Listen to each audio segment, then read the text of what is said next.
You ever smile so hard your face hurts, but your heart still feels heavy? You ever dance, laugh, host, take care of everyone, and still cry yourself to sleep? You're not alone, and you're not broken. Today, on Unpacking Me, the parts of trauma no one talks about, we are talking about what really means to fake joy, to live in performance mode while slowly crumbling inside. I'm your host, Nikki. And I'm your co host, Murnell. And I want to say, welcome back to another episode. Survival requires us to look put together, to not make others uncomfortable with our pain, but faking joy comes at a cost. And I think it's time that we name that. Yeah. And so, why do we learn to fake joy?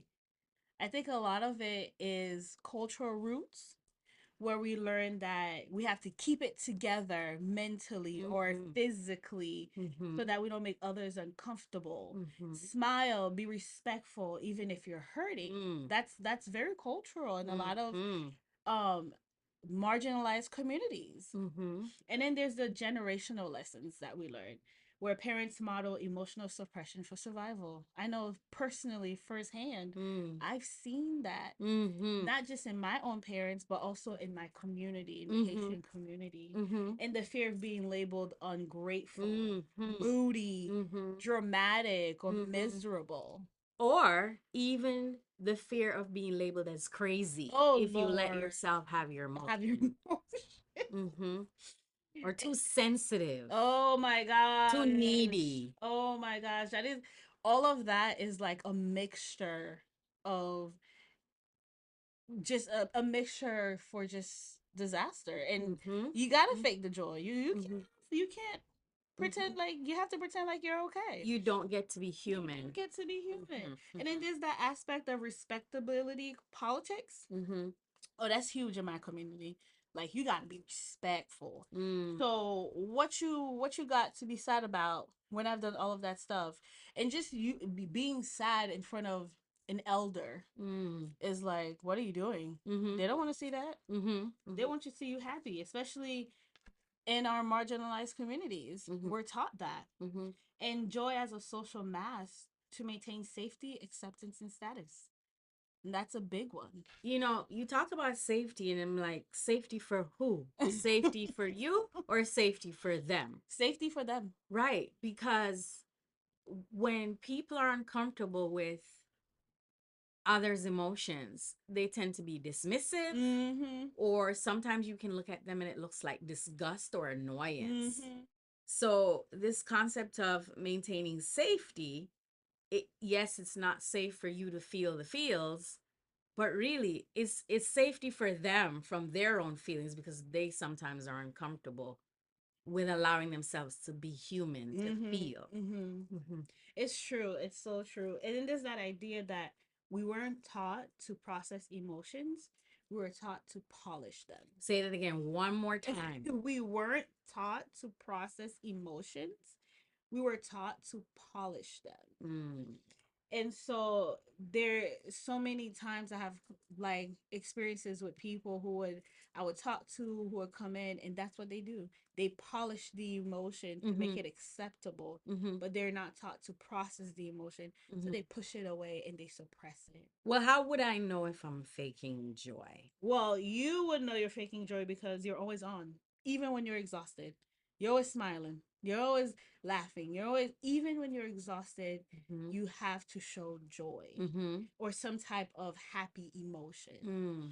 And then there's that idea where you say, I'm fine, but feel like you're drowning. Mm-hmm. So faking joy, actually, you have to lie and manipulate yourself too. Mm-hmm. And then there's the idea you can't cry in front of others, only Mm-hmm. alone. So when you find yourself not being able to show emotions, sadness, or tears in front of others, Mm-hmm. then you're faking the joy. Mm-hmm. Mm-hmm. When you fear disappointing others with your truth, Mm-hmm. when the idea that if I tell the truth make somebody uncomfortable, even if it's my truth and I'm dealing with it, Mm-hmm. and they become uncomfortable, Mm-hmm. Mm-hmm. you're faking the joy. When you laugh things off that are actually hurtful to you, Yeah. you're faking the joy. Yeah. When you feel disconnected from what joy actually is, Mm-hmm. when you can smile but you can't experience the emotion, Mm. you're faking the Mm-mm-mm. joy. Mm-mm. Mm-hmm. So two things stand out for me Mm-hmm. from the signs that you just shared for, to help us know when we're actually in that mode of faking the joy. Two things. The fear of disappointing other people with our truth. Mm-hmm. And I regularly say to the individuals I work with, and really this is something I had to learn. Mm. It is okay to make choices in honor of your needs, Mm. even when it disappoints That's others. hard. That's a hard truth. Yes, That's a hard truth. yes. I think I And need to it hear is it again. necessary. It is Yeah. okay to make choices that are in your best interest, that favor your innate needs, even if, even when your choices, choosing you, Mm. disappoints others. So, what I'm saying is, disappointing others has to be normalized, Mm. not in an unhealthy, toxic way, right? Like if I'm maliciously doing things to cause harm, knowing it will cause disappointment, that's Mm. different. That's not what I'm saying. That's not the same thing. What I'm saying is, if we are not okay, if you are not okay with prioritizing your needs, even when you know it will cause disappointment for others, then what will happen is after a while, it will cause you to harbor resentment. Yes. Big time. So that's the first thing that stood out for me, the piece around disappointment. Mm-hmm. The second piece of it is the laughing things off even when they actually hurt. Mm-hmm. In my work with clients, sometimes people will come in and they're telling me these horrific things that happen to them, and they And have they're a smile on laughing. their face and they're Mm-hmm. laughing. And I'm looking at them and I'll point out, I'll say, I don't know if you realize it, but you were just telling me about this horrific thing that has happened to you, Mm-hmm. and you were laughing. Mm-hmm. And sometimes they They don't don't. realize that Mm-hmm. it jolts them, the reality of it. Me just gently nudging and saying, I don't know if you realize you were smiling or you were laughing in the midst of telling me about this painful thing that has happened to you. Mm-hmm. And it goes back to this, laughing things off like they don't hurt. Because many of us were taught, you don't show them your pain, never let them see you weak. So those things stood out, so was so profound for me as you were listing the signs. And you know um oftentimes this badge of honor of being strong Mm. is so important for many of us to have, because who would want to seem weak? Who wants to seem vulnerable? Who wants to seem sensitive or too emotional? And in order to not, people have even been challenged, especially in the Black community. You're not Black enough. Black people don't do that. We're strong. We're tough. We're resilient. This is true. And we've been trained and unfortunately start to dehumanize ourselves and rob ourselves of feeling, of doing this thing that makes us fully human, which is experience emotions. And because of that, so many people have what we call affect phobia, where Mm-hmm. they're terrified of their feelings and their emotions. I mean, Mm-hmm. when I say terrified, Like I mean terrified. terrified of I've been there. crippling terror they experience when they try to feel their feels. And so I have worked with men, because oftentimes we talk a lot about But what happens women. with women. Yeah. In my work with men, because I do work with quite a few men. Aphophobia is big with my work with men. Yes, what I tend to see is jokes. Yeah. The joking, the use of joke as an armor, right? But when they're not joking things off or laughing things off, then they're the panic attacks that they have behind the scenes.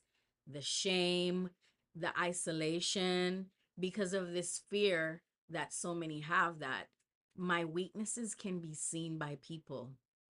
Many of us believe that those inadequacies that we have, the weaknesses that we feel, the flaws that we have, we believe that people can see them, Mm-hmm. and so that often leads to isolation, depression. And I'm wondering if you've noticed anything in your work with individuals who tend to have learned to suppress, push down what they feel just to be accepted or maintain that badge of honor of Mm-hmm.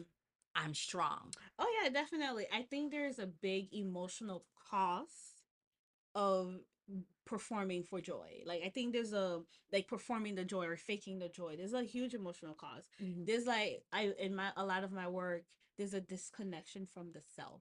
Mm-hmm. Because if Mm-hmm. you can't feel, you're not experiencing the self. Mm-hmm. There's the inability to access authentic pleasure or rest. And I've had people say to me, I can't rest. Mm-hmm. Oh, I can't really feel happy, or I don't feel the happiness. Mm-hmm. There's the somatic tension, there's the body responds to it. The tightness of the chest, the jaw clenching, the Mm-hmm. headaches, Mm-hmm. the fatigue. Mm. It's all there. And then there's that aspect of emotional burnout Mm-hmm. Mm-hmm. and numbness. Right, right. And I think a lot of people don't realize that that is very prominent, that happens. Mm-hmm. And shame for feeling anything other than positive Ooh, emotions. ooh, That's a huge toxic one. positivity. Toxic positivity. Ooh, that one is big. Relationships that feel surface level or Mm-hmm. transactional. Mm-hmm. Mm-hmm. Mm-hmm. All of these things are the cost of performing joy. And there's a thing I want to remind everybody: faking joy teaches people to love the version of you that doesn't need Mm-hmm. anything. Mm-hmm. Faking the joy teaches others to love the version of you that doesn't need anything. When you name that, I just felt a sense of sadness inside of Mm-hmm. my soul for people who do that, because this is why so many of us Mm-hmm. are afraid to Ask ask for for help. help. Mm-hmm. Because if we've built up this identity as being the happy, positive one, the strong friend, Mm-hmm. then why would you want to ask for support? Mm-hmm. Why would you think it's okay to tell someone I'm not okay Mm-hmm. or I need help? And having to help people to learn that it's okay to allow themselves to be cared for and helped and supported, believe it or not, is one of the hardest things I'm having to help individuals to process through. I've been there, I'm even. struggling with that. You have to remind me sometimes when Yes, I'll go get help. I'm like, oh, yes, okay, yeah, you're right. yes, yes, because oftentimes when we were offered help, Mm-hmm. It it came at a it cost. it came at a cost of humiliation, Mm-hmm. judgment, Yes. constantly throwing it back Back in in our people's face. faces. Mm-hmm. It was used as a weapon or to Mm-hmm. control. And so for so many of us, it's I'm going to, or I might lose my identity as the Yeah. strong, happy one, or me needing help makes me weak. And is that also that fear of if I ask for help, it's going to be thrown back in my face. Mm-hmm. So the trauma and the nervous system, right? Mm. It plays such a huge role in why we stay in this performance mode, performing, Yes. putting up this facade of joy. The smiling is typically associated with a fawning response for safety. And when we say fawning, people might call it an appeasing or people pleasing behavior. So we fawn as a response for safety. We're smiling. I'm telling you that I just chopped my hand just got chopped off, Oh, and I'm yay. smiling when I'm talking and my Terrible. voice is elevated and I don't even realize that that's going on. Yeah. Or and even the masking, we mask this pretending of being okay when we're not okay, Mm-hmm. being fine when we're not fine, because we learn to use it as a protective strategy. We learn to use it as an armor. Mm-hmm. We also tend sometimes to over spiritualize our experiences is because God is displeased with me, or I can't tell you how many times shame pops up or guilt pops up when people are trying to allow themselves to feel anger because of the injustice that was done to them. They typically say, well, I guess I should be grateful that God has kept me alive. Yeah. I guess I should be grateful. It's not that you shouldn't be grateful. Gratitude is great. Gratitude is powerful. It rewires your brain. But don't gaslight yourself. Do not gaslight yourself Yes. for the things that you experience that are painful, but by over spiritualizing it and just, in invalidating the pain that you're feeling, all in the name of wanting to appear as a perfect child of God, Mm-hmm. because in doing so it worsens your suffering. Also because of gender expectations, that's another reason why we tend to stay in the performance mode. Women must be nurturing, soft, and pleasant. And so when we're too emotional, or people see us being assertive because you've done something that's offensive to me and now I'm pissed. Oh, you mean when you're in your masculine energy? Yes, yes. Then that gets invalidated. Yeah. Well, you're a woman. You are not meant to be this hardcore. And Why are you acting like a man? for so long people have told me that I'm acting like Like a a man. man. Well, what the hell does that mean? I'm acting like a human. So only men get to speak up when they're harmed? Only men get to be assertive. There's this custom or normalizing of silencing women. Mm-hmm. A lot of silencing going on, or the labeling of the damsel in distress the minute you start to want to advocate for yourself. And the other thing that's also unfair to a lot of men, which is why we see so many men with medical problems over and over again, is this belief that men must be unbothered and unbreakable. Men must be unbothered and unbreakable. And how unfair is this to put a human being in these positions where the thing that makes them fully human, the thing that allows us to connect to each other authentically, is being judged? And that's when numbness show up. Oh, Emotional numbness absolutely. and emotional Absolutely. burnout Absolutely. shows up a lot. Absolutely. Mm-hmm. And I want to invite us to reflect on this for a moment, that pretending to be okay is often the only coping strategies that many of us were taught. Yes. Pretending to be okay is often the only coping strategy that many of us were taught. Mm-hmm. So some people will tell me, well, my mom never struggled, or I didn't see my parents fight or complain. Just because you didn't see them struggle doesn't mean that in their bedrooms, when the doors were closed, they weren't falling apart. Or when you weren't around. When you weren't around, that they weren't falling apart. Mm-hmm. So I am challenging you. I am challenging us to start to reclaim your authenticity and true joy. I am challenging you that in this moment, as uncomfortable as it might feel, to make a decision today Mm-hmm. that you are going to put into practice reclaiming your authenticity and true joy. And this means you start by redefining what joy means for you. Redefine what joy means for you, that it is something rooted in safety, not performance. Then allow yourself to start practicing feeling sadness without shaming yourself for it. Also, allow yourself to rest without feeling guilty. You know that for a long time, when I would try to rest, I would feel like I'm so non-productive and worthless and lazy. Unproductive. Because that's what we're told. I remember trying to sit and relax and being here. You don't have anything to do. So you just gonna sit around. You just lazy. A thought just came to me. I'll never forget, one of my clients shared with me one time. She said, I was taught that if you're happy for too long, something bad's gonna I get happen. that all the time.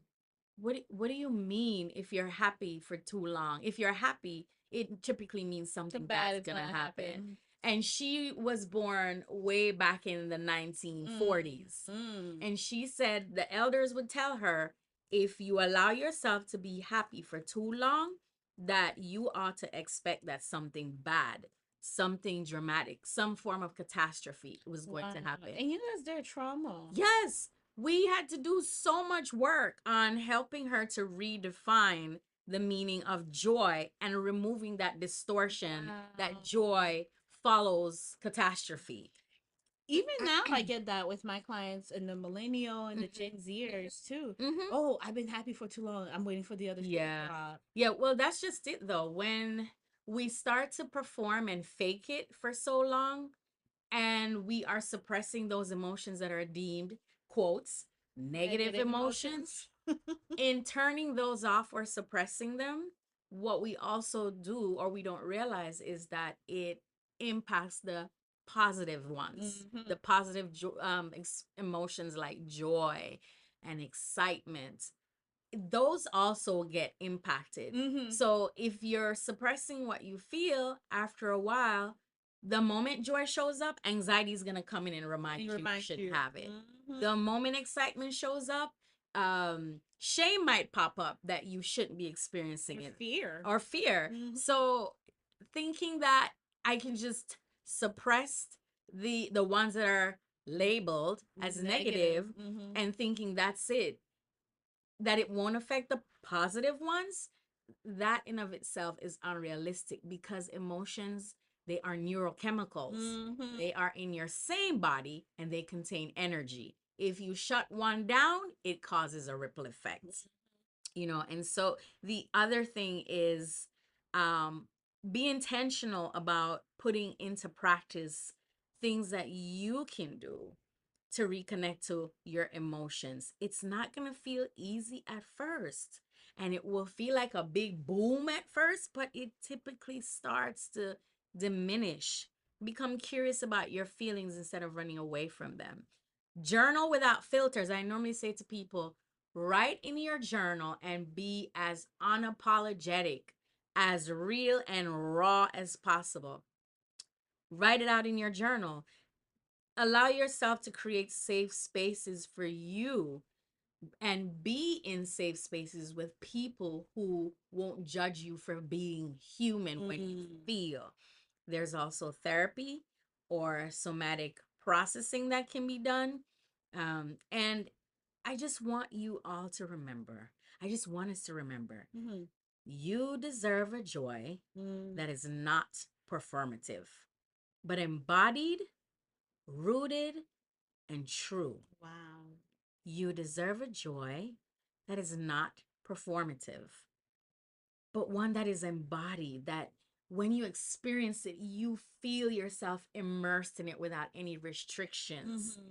And it is rooted and it is true, and you feel complete in it. You're right. And so I think this is a good time for me. It reminded me of a somatic experience, like a somatic practice Mm-hmm. that I think it would be good for us to put into practice at this moment. Mm-hmm. And that is, I would like to invite everybody to sit still, close your eyes, and take a deep breath and ask yourself, what am I pretending not to feel right now?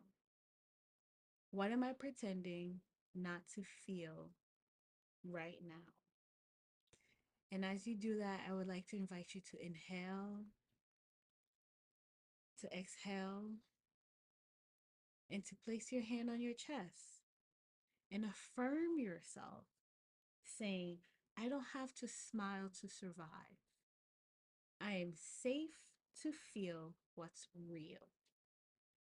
And allow that to sit with you. Yeah. And then I would like to share a couple of journal prompts that would be beneficial for us to begin to practice this idea of connecting with ourselves. And one of them is, why am I pretending not to feel? Why am I pretending not to feel? The second one is, what emotions do I feel safest hiding behind a smile? What emotions do I feel safest hiding behind a smile? And when was the last time I felt joy that was truly mine? When was the last time I felt joy Mm-hmm. that was truly mine? And I hope that those practices are helpful, because we need to take that time to reconnect to these emotions and to start to feel for ourselves. And So, go ahead. as you were reading these Mm, journal prompts, I felt myself reflecting on those questions. mm, And there's this softening that happened in my body as I was listening to it, because I realized that I have done so much work on myself mm, and continue to do work on myself, mm-hmm, because that's how I honor me. To mm, have the support of a therapist that helps me. And I honor me by sitting with parts of me mm, that need to be held and witnessed by me. And I just felt a sense of pride and softness, that I don't have to hide anything behind a smile anymore. So that's I'm, yeah, beautiful. I'm inviting everyone to do these journal prompts and be patient with yourself and know that it is going to take time, but small steps lead to big changes. Wow, that's beautiful.